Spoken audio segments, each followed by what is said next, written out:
Okay, so I got this tire off on this John Deere Gator of mine, and I was looking at the brakes on this, and what you want to look for is the thickness on the pad, and it looks just like new again. It is 2025. I bought this in 2023.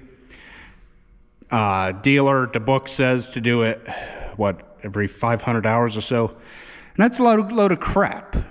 Okay, it is, because we all know that a John Deere dealer in general just wants to make money, and that's why they say 500 hours. Well, 500 hours for me is nothing when you run one of these as much as I do. So I'll set you up somewhere and you can watch me, I guess, put this tire back on this machine. Okay, so it's just easier to use the floor jack instead of trying to bully the tire and getting hurt.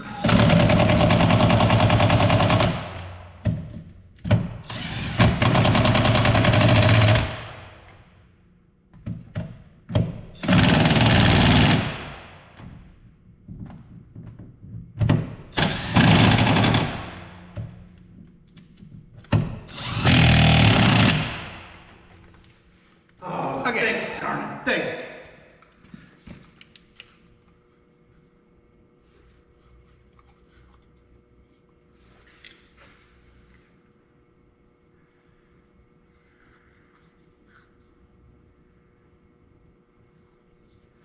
Well, I gotta get the book here because I found a, I found a, torque wrench in my torqueless tire, but I need to look at my book to see what they're supposed to be torqued down to. So there goes the engine oil. 2 1/3 quarts is what the recommended capacity is for this engine. Dad stopped by to give me a hand. He took the filter off. I was gonna do it, but he wanted to do it anyhow, so I let him do it. And I'll show you the best of my abilities where that filter is at. It's kind of in an odd place on this, as was the first Gator I had. Let's double check that.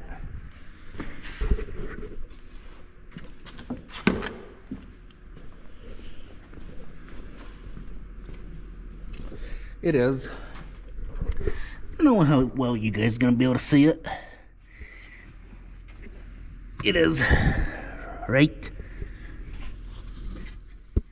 here, right at the tip of my finger, kinda. Let me see if I can get the camera down in there. It is right there, okay? Right there on this engine.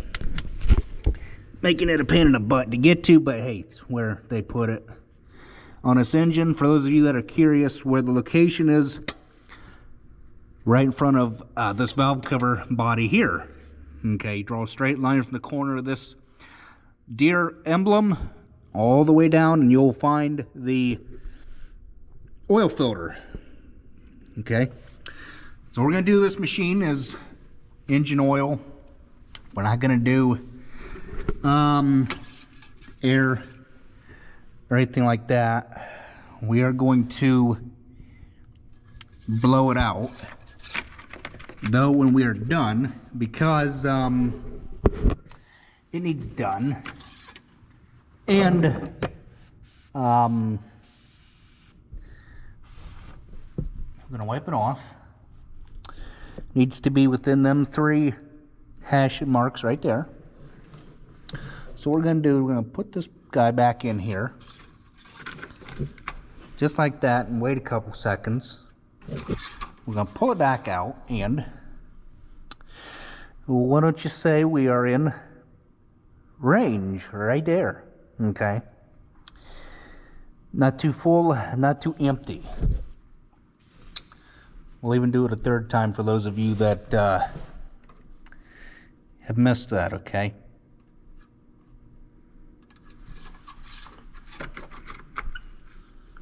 Give it a couple seconds, go ahead and wait. Pull it out. And we are, again, in the safe operating range on this machine.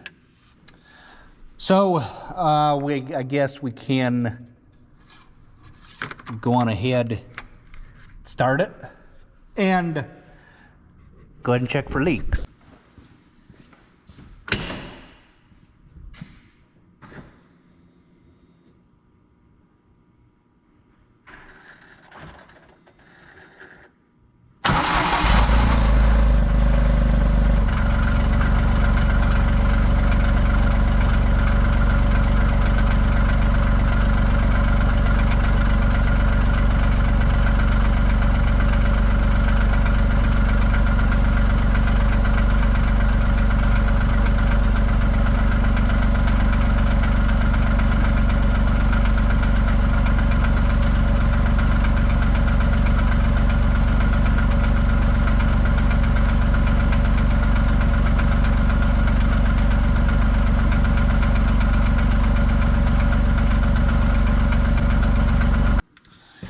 Okay, check it again, and we are good. We're still good, right? Within operating range.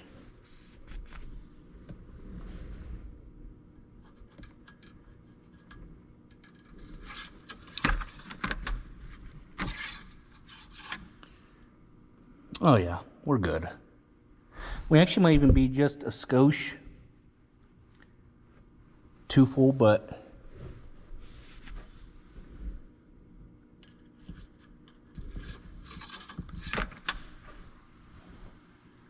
okay, we got that all done.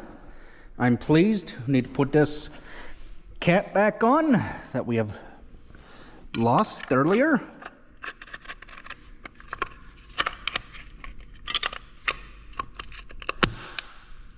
They just push on, just like that, okay? So, we're done with that. We need to pick our tools up here, get our jack again, let the front down, or we're going to let the front down since we got it, the jack underneath the front. Dad just put them blocks there because he just didn't, for some reason, trust the jacks the way that I had them. Oh, please don't. Please don't, hope you didn't crack. Hope you didn't crack. Good, you didn't crack. Fumble foot. But it is what it is. So I'm not going to kick the block out from under the tire. I'm just going to let it down like that. And then we can do the back end.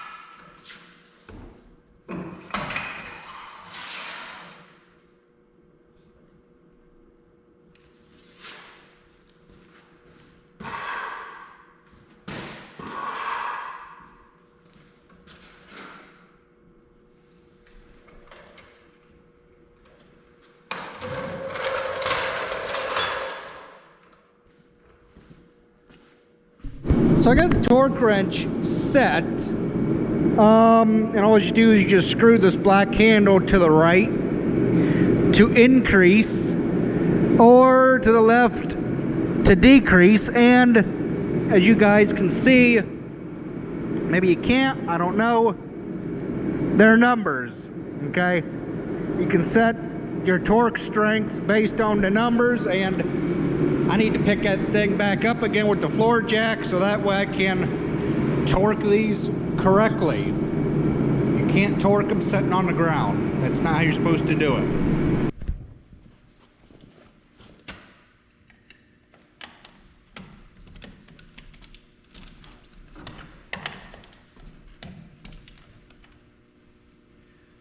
Wait a minute, is that even the right? Yeah, it just wasn't even on.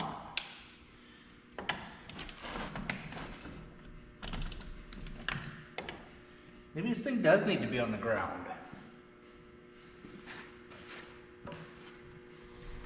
Now that I think about it.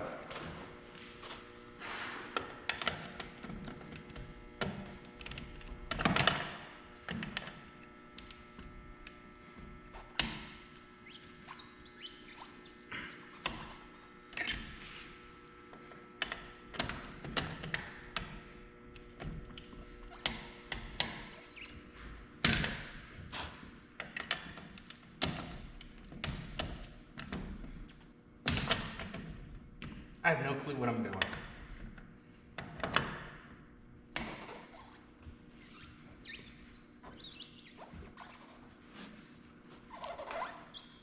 Am I doing that right?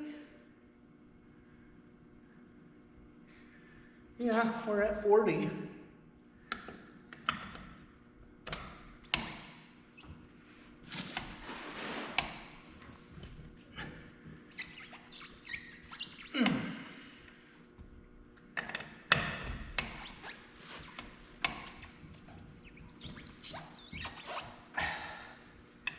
I like to think clicking.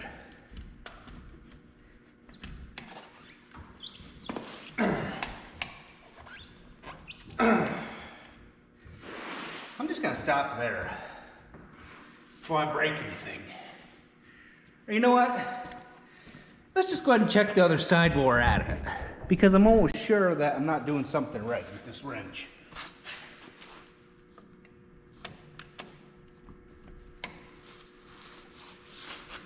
Oh my goodness. Yeah.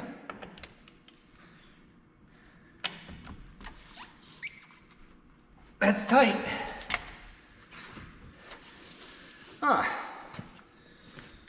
Okay, I think you're usually supposed to hear these things click, aren't you?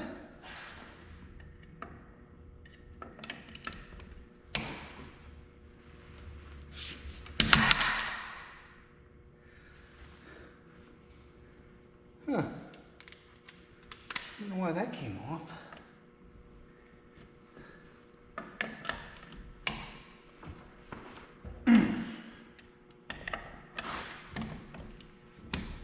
Huh.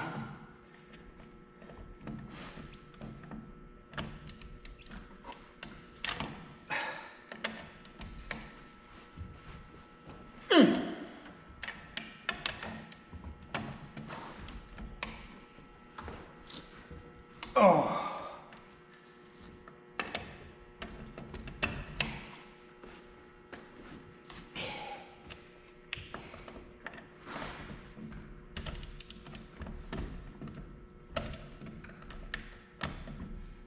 Come on. Stupid thing. Huh.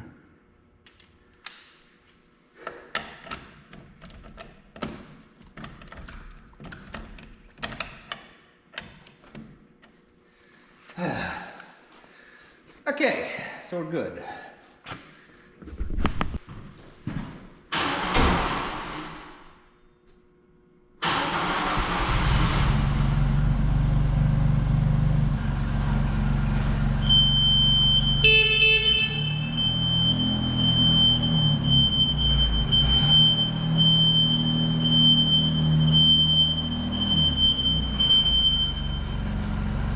So that spot has me concerned. Wanted to back it up on the floor here. And then I wanted to crawl underneath this thing and look.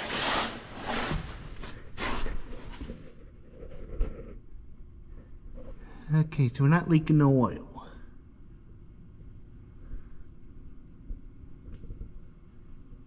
good deal. I don't know, me, I personally can't justify putting plugs in the thing, spark plugs, okay?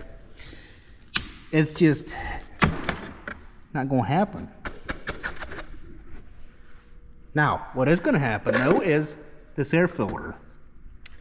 It's gonna get, it's not too terribly dirty, so I'm just gonna blow it out quickie and we will run with it.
All you do is you just take and you shove that thing in there. Put your dust cover back on. And sometimes this thing could be a little bit of a mongrel to get put back in there, but it's in there. So this thing don't need brakes. Okay, I'm very thankful that I have made it 3 years. It'll be 3 years, August 23rd, 2025, that I've owned this machine for 3 years, and it hasn't needed brakes. Okay? If I were to just listen to John Deere and, you know, do brakes every 500 hours or so, or whenever they say, then they are making a heck of a profit off of me because I listen to them and do brakes every 500 hours. Now,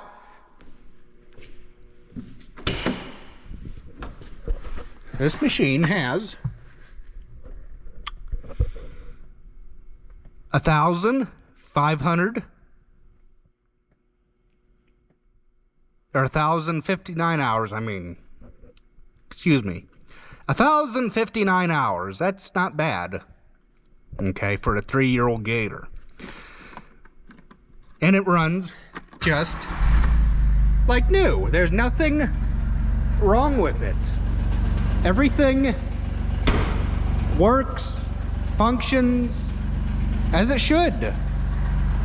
So I'm sure John Deere would have been 10 bucks for the same darn filter that I got from Amazon for 8 bucks. I need to take that part number right there, AM107423, and transfer it over to a pen and paper. And I do have it wrote down on my phone, but I, however, need to quit relying on the darn phone so much. I mean, yeah, it's nice, but there are, what if something were to happen to where the phones were to go out or something dumb like that? Just saying. I mean, I washed it the best of my ability. There are a couple spots that I missed, like, you know, on the inside of this bump rail here, and right there I missed, and right here I missed. But you know what? Overall, it's better than what it was. Okay. Yeah, and I missed down there, but like I said, it's better than what it was. So it ain't going to need brakes for another 2 years. I've decided that I'm going to keep this machine. I'll be done making payments on it after 2026, and then I can start, you know, and then it'll be paid off. This and the four-wheeler, well, the four-wheeler I paid off the first year. Was the first year and a half I owned it, but anywho, there it is. It is done. It is maintained. Maintenance is done. Like I said, the plugs, I'm gonna do them when the thing starts running rough. I think I can't justify buying spark plugs when the thing runs like a sewing machine. So I gotta put the toolbox back in it, put my feeding buckets back in it, and away we will go for another year. This time next year we'll do the same thing again, because I can't justify doing oil changes every 100 hours is what John Deere Ag Pro and the operator's book says. 100 hours. I can't get that through my head to do an oil change at that short of an interval, or I should say that often.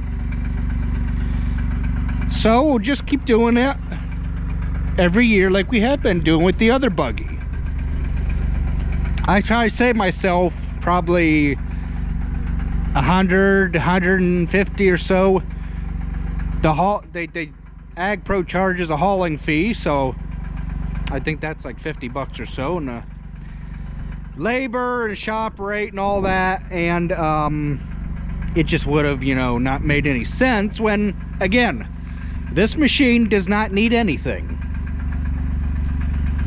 So we will join back up with you guys in the next video. So thanks for watching. So I was letting the thing run out here in the driveway, just idling, and I'm like, what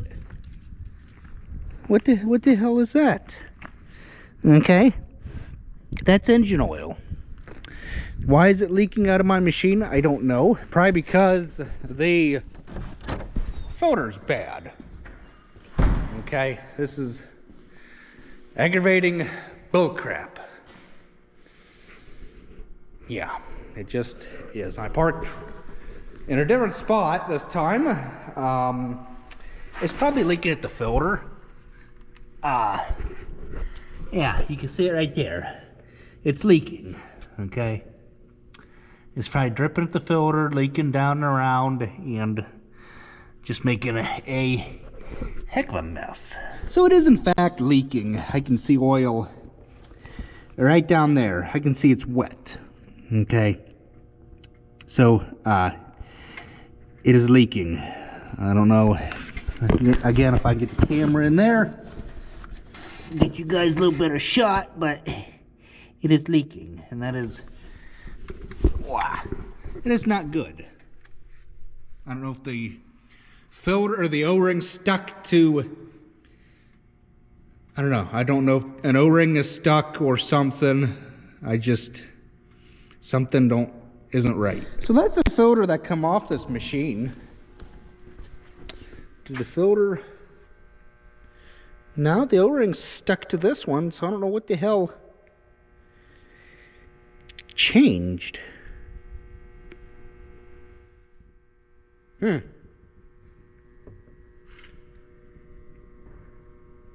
I don't know. Okay, so we got it all fixed this time. It was just, since that oil filter is on there sideways like this, okay? You take the oil filter off, where's that oil gonna go? But on the, well, now we're not leaking anything now, but the oil's gonna leak on the frame rail, okay? Because when you take the oil filter off, like I said, it's going to be on there sideways. And take the filter off, it's going to drip a bunch of oil on the frame, and where's that oil going to go? But out the hole right there, okay, to drain the engine oil. And that's all there was. And it'll burn off, and life will be good.